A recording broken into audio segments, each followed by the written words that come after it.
Hi, and welcome to another Tech Tips with me, Colin Smith, lead instructor at the Developer Academy. What I want to talk to you about today is a JavaScript fundamental, and it's something that's used quite a lot, particularly in React, but not so much of a vanilla JavaScript, even though it is actually a vanilla JavaScript dynamic. So this is an arrow function.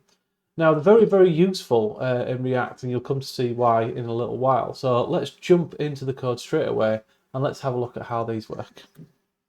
So what we've got here is we've got an example of a function. The function simply passes a name value, and it returns hello and the name. So if I run this with Node, you can see that it just says hello, Colin.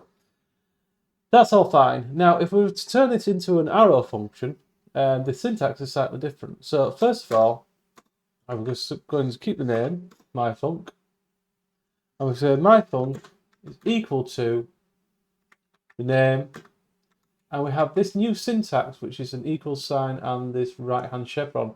And all this means is the implementation is.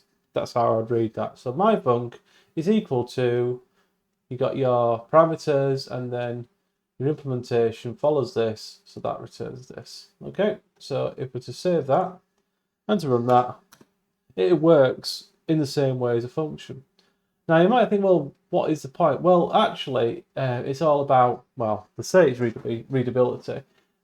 What actually, if they put a const in front of this here, it might make it a little bit more relatable, because now myfunc is actually a variable rather than a function, but it is a variable that contains a function. So this is actually the function itself. This is what I call an anonymous function. So it doesn't have a name, but by calling myfunc, we can still call it. Now there's lots of other real benefits of using arrow functions in this way. So we can do our own implementation within here, and it keeps it completely separate from any of the context that's currently existing in your application. Namely, we can get rid of a lot of the. I'll just get rid of this. There.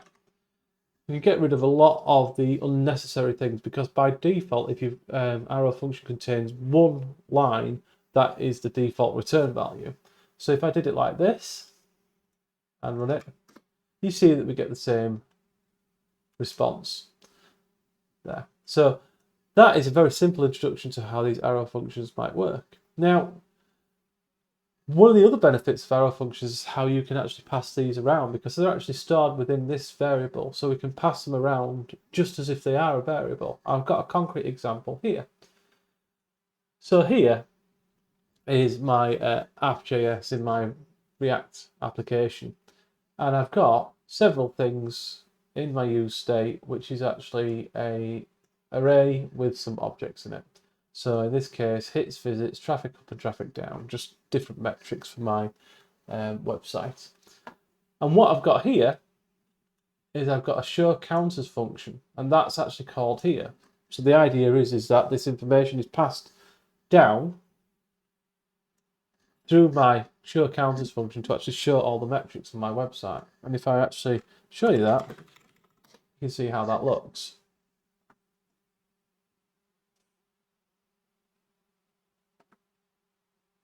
There.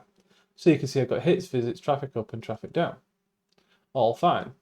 Now, all this is in an arrow function. So because of that, we can actually shorten down quite a lot of what's going on here. So first of all, we've got two arrow functions, one inside our map and one outside of our map. And if you're not sure about maps, you can have a look at a previous video. So what I'm going to do here is I'm just going to change, first of all, this inside this arrow function here, because it's only one line, so we don't actually need that return value. So let's get rid of that return keyword there, first of all. Okay, just make sure that still works, because it's important that at each step you are checking that your application still works. That looks fine. And we can also get rid of that one there. Okay. That still works. Just refresh it just in case. Yep, that still works just fine. So what we've actually got here is we've got the counters map, which takes a function with a single parameter in this case, which is each item within the counter. And for each one, it's actually calling this show counter component that I've built just to show the counter information as well. So obviously, you need to pass a key so it's unique. And that is being returned to show counters. So when you call it, it returns each of the items and then returns the whole thing into there. And that works just fine. Now, one of the other benefits that we talked about is about the fact that you're storing these arrow variables in arrow functions in a variable. So let's have a look at that next.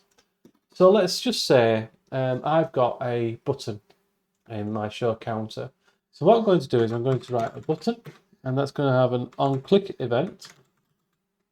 And that on-click event is going to be an arrow function that is going to call props reset, and that's actually going to pass it props dot counter dot name. Okay, and that's going to be called reset. So we've got a reset button attached to each of these ones. So when we click on this, what we need to do is we need to call the reset function. So we've mentioned this in props. So what we need to do is we need to pass that down. So first of all, I'm going to write the function. So I'm going to write this here, and I'm going to write this as a arrow function. So reset is equal to, and that's going to pass the name through, and that's going to be, the implementation is going to be here, and we're going to write that in a little while. And I'm just going to pass that down here, like that. So we're actually passing a reference to this arrow function down into props here. Now, just to prove that that works for you, let's just do a console log of the name, just so we know that it's being called. Okay, let's have a look at that. We're just going to open up our console. Reset call for hits, reset call for visits, one for traffic up, one for traffic down. Great stuff. So what we need to do now is we need to finish off the implementation of this. So what I'm going to do is I need to reset whichever one it is in counters to another value. So I'm going to have new counters is going to be equal to counters dot map, and that's going to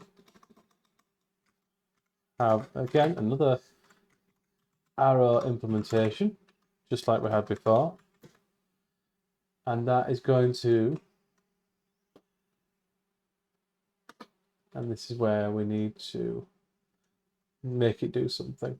Okay, so in this case, I'm going to say if counter.name is the same as name that's being passed down, return, we're going to return a new object, which is name is going to be name, and val is going to be 0. Else we want to return counter.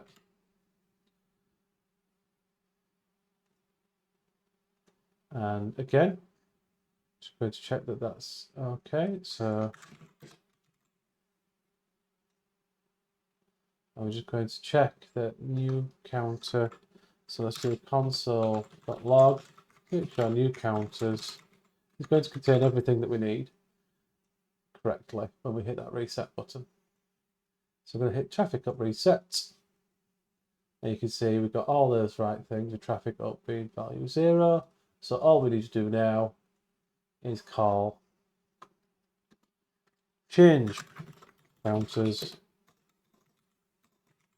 and we're going to pass it new counters to reset that in the state. Okay. So when we hit hits, that resets it to 0, traffic is 0, traffic down is 0, and visits is 0. And how that works, because what happens is when we hit this reset button here, the props.reset is called, passing up the name of the counter, which is set here. So it's this reset function that's being called, which is this one here. So this whole function is being passed down as a reference into there, which means that each of these bits of information, so it's going round each of the counters, finding the one that it wants to reset, setting the value to 0, and then the last thing is calling the change counters, which is set from use state, setting to 0. So that's it. Hopefully you find that useful, particularly in React. We deal with this a lot, and watching out for things like shortcuts where you can get rid of the return words and things like that. And any questions, leave them in the comments, and I will see you next time.